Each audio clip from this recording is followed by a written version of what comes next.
ಅದು 1990ರ ದಶಕ. ಚೆನ್ನಕೇಶವ ನಗರ ಹೊಸರೋಡಾಗಿ ಪರಿಣಮಿಸುತ್ತಿದ್ದ ಕಾಲ. ಹಲವಾರು ವರ್ಷಗಳಿಂದ ಈ ನಗರದಲ್ಲಿ ನೇಕಾರಿಕೆ ಕಾಯಕವನ್ನು ಮಾಡುತ್ತಿದ್ದ ನಮ್ಮ ದೇವಾಂಗ ಕುಲ ಬಾಂಧವರ ಮನದಲ್ಲಿ ನೆಲೆಗೊಂಡಿದ್ದ ಶ್ರೀ ರಾಮಲಿಂಗ ಚೌಡೇಶ್ವರಿ ಅಮ್ಮನಿಗೆ ಒಂದು ನೆಲೆ ಮಾಡಬೇಕೆಂದು ಆಸೆ ಹುಟ್ಟಿದ ಕಾಲ ಅದು.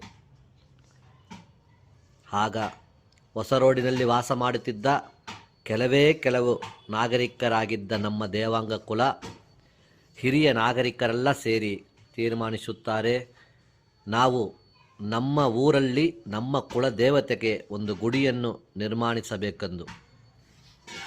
ಆಗಿನ ಸಮಯದಲ್ಲಿ ಕೂಲಿ ನೇಕಾರಿಕೆ ಮಾಡುತ್ತಿದ್ದ ನಮ್ಮ ದೇವಾಂಗ ಸಮಾಜದವರಿಗೆ ಈ ಹೊಸ ರೋಡಿನಲ್ಲಿ ದೇವಸ್ಥಾನ ನಿರ್ಮಾಣ ಮಾಡುವುದು ಒಂದು ಸಾಮಾನ್ಯ ವಿಷಯವಲ್ಲ. ಆದರೆ ಹಿರಿಯರು ಸಾಮಾನ್ಯರಲ್ಲ.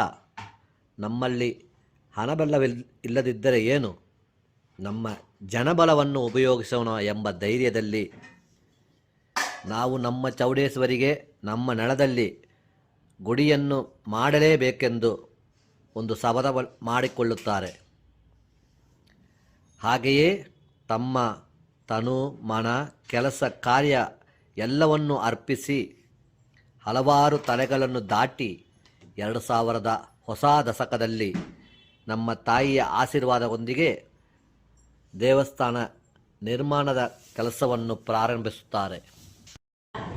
ಬಂಧುಗಳೇ, ಯಾವುದೇ ಸರ್ಕಾರದ ಸಹಾಯವಿಲ್ಲ, ದೊಡ್ಡ ಸಾಹುಕಾರದ ದಯವಿಲ್ಲ. ಹೇಗೆ ಒಂದು ಪಕ್ಷಿ ತನ್ನ ಗೂಡನ್ನು ಕಟ್ಟಲು ಒಂದೊಂದು ಸಣ್ಣ ಕಡ್ಡಿಗಳನ್ನು ಸೇರಿಸಿ ನಿಧಾನವಾಗಿ ತನ್ನ ಗೂಡನ್ನು ಕಟ್ಟುತ್ತವೆಯೋ, ಅದೇ ಥರ ಮೂಲಕ ಸ್ವಲ್ಪವಾಗಿ ನಿಧಾನವಾಗಿ ನಿರ್ಮಾಣವಾಗಿತ್ತು ನಮ್ಮ ಈ ಚೌಡೇಶ್ವರಿ ದೇವಸ್ಥಾನ. ನಮ್ಮ ಹಿರಿಯರ ಶ್ರಮಕ್ಕೆ ಫಲವಾಗಿ 2002ರಲ್ಲಿ ನಮ್ಮ ಈ ದೇವಸ್ಥಾನ ಪೂರ್ಣಗೊಂಡು ಕುಂಭಾಭಿಷೇಕವನ್ನು ಕಾಣುತ್ತೆ. ನಮ್ಮಲ್ಲಿ ಇನ್ನೂ ಹಲವರಿಗೆ ಗೊತ್ತಿಲ್ಲ, ನಮ್ಮ ಹಿರಿಯರು ನಮ್ಮವರು ಇರುವ ಜಾಗದಲ್ಲಿ ನಮ್ಮ ದೇವಾಂಗ ಕುಲ ದೇವತೆಗೆ ಯಾಕೆ ಇಷ್ಟು ಕಷ್ಟಪಟ್ಟು ಒಂದು ದೇವಸ್ಥಾನವನ್ನು ಕಟ್ಟುತ್ತಾರೆ ಎಂದು. ಅವರೆಲ್ಲ ಇದರ ಮೂಲಕ ತಿಳಿದುಕೊಳ್ಳಲಿ. 2002ರಲ್ಲಿ ಕುಂಭಾಭಿಷೇಕ ಹಾಗೂ ಹಬ್ಬ ಮಾಡಿ ನಮ್ಮ ಚೌಡೇಶ್ವರಿ ದೇವಿಗೆ ಶಕ್ತಿಯ ತುಂಬಿಸಿದ ದಿನದಿಂದ ಪ್ರಾರಂಭವಾಗಿತ್ತು ಈ ತಾಯಿಯ ಪವಾಡಗಳು. ಅದು ಏನು ಗೊತ್ತಾ? ಆಡುಗೋಡಿ, ಕೋರಮಂಗಲ, ಸಿದ್ಧಗುಂಡಪಾಳ್ಯ, ತಾವರೆಕೆರೆ, ಗಬ್ಬನ್ಪೇಟೆ ಎಂದು ಇನ್ನೂ ಹಲವಾರು ಸ್ಥಳಗಳಿದ್ದ ನಮ್ಮ ಕುಲದ ಮಧ್ಯಕರ ಕನಸಾಗಿದ್ದ ಜಾಗತ್ತೆಂಬುದು ಮನೆ ಕಟ್ಟಬೇಕೆಂಬ ತಮ್ಮ ಬೆಳವಣಿಗೆಯ ಮೊದಲನೇ ಹೆಜ್ಜೆಯನ್ನು ಮಡಗಲು ಈ ತಾಯಿ ತನ್ನ ಮಕ್ಕಳನ್ನು ತನ್ನ ಕಡೆಗೆ ಸೆಳೆಯಲು ಪ್ರಾರಂಭಿಸುತ್ತಾಳೆ. ಹಾಗೆಯೇ ತಮ್ಮ ಕನಸನ್ನು ನನಸಾಕಿಕೊಳ್ಳಲು ಹಲವಾರು ಕಡೆಯಿಂದ ಬಂದ ನಮ್ಮ ದೇವಾಂಗ ಜನರೆಲ್ಲ ನಮ್ಮ ದೇವಸ್ಥಾನದ ಸುತ್ತಮುತ್ತಲು ಬಂದು ಸೇರುತ್ತಾರೆ.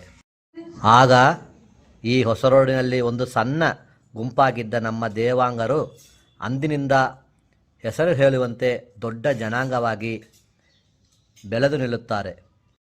ಹೀಗೆಯೇ ನಮ್ಮ ತಾಯಿ ತನ್ನ ಚಮತ್ಕಾರವನ್ನು ಈ 25 ವರ್ಷಗಳಿಂದ ತನ್ನ ಮಕ್ಕಳಿಗೆ ಯಾವುದೇ ಕುಂದುಕೊರತೆ ಇಲ್ಲದೆ ಅವರವರ ಕ್ಷೇತ್ರದಲ್ಲಿ ಬೆಳೆಯಲು ಆಶೀರ್ವಾದವನ್ನು ನೀಡಿ ಬರುತ್ತಿದ್ದಾಳೆ. ಬಂಧು ಬಾಂಧವರೇ, 25 ವರ್ಷಗಳಿಂದ ನಮ್ಮನ್ನು ಕಾದು ಬರುವ ನಮ್ಮ ಈ ತಾಯಿಯ ಕೃಪೆಯನ್ನು ತೋರಿಸಬೇಡವೇ? ಅದಕ್ಕಾದ ಸರಿಯಾದ ಸಮಯ ಬಂದಿದೆ. ಸಹೋದರರೇ, ಬನ್ನಿ, ಬರುವ ಮಾರ್ಚ್ 25 ನಮ್ಮ ತಾಯಿಯ ಗುಡಿಗೆ ಕುಂಭಾಭಿಷೇಕ ಮಾಡೋಣ. ಇಷ್ಟು ವರ್ಷಗಳಿಂದ ನಮ್ಮ ಕಷ್ಟ ನಷ್ಟ ಕೋಪ ತಾಪ ಪಾಪ ಪುಣ್ಯಗಳನ್ನು ಹೊತ್ತು ಬಂದ ನಮ್ಮ ತಾಯಿಯ ಗುಡಿಯನ್ನು ಪುನರುದ್ಧಾರಣ ಮಾಡೋಣ. ಮುಂಬರುವ ದಿನಗಳು ನಮ್ಮ ಜೀವನದಲ್ಲಿ ಸಂತೋಷದ ಸಂಭ್ರಮವಾಗಿ ನೆಲೆಸಲು, ನಾವು ಅವಳ ಮನವೊಲಿಸಿ ಸಂತೋಷಪಡಿಸಲು ಅವಳ ಮೆಚ್ಚುಗೆಯ ಹಬ್ಬವನ್ನು ಮಾಡಿ ನಮ್ಮ ತಾಯಿಯ ಕೊಂಡಾಡೋಣ. ಬನ್ನಿ.